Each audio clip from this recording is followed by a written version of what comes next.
Voilà, Bousbeer, c'est quand même. Il n'y a que les Français pour inventer un lieu comme ça. Enfin, les Américains nous ont imité avec Storyville à New Orleans. En fait, les Français se rendant compte qu'il y a une demande, y compris touristique, que leurs soldats ont besoin de lieux de divertissement.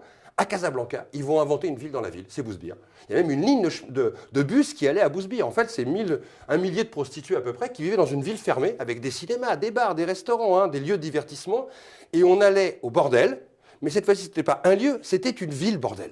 Et les Français ont inventé ça. C'est-à-dire qu'ils ont inventé quelque part des mondes qui n'existaient pas avant leur arrivée, sont devenus des mondes du réel. Regardez le texte. Est-ce qu'on imaginera aujourd'hui en couverture d'un grand magazine un grand reportage au paradis d'Allah, Bousbeer?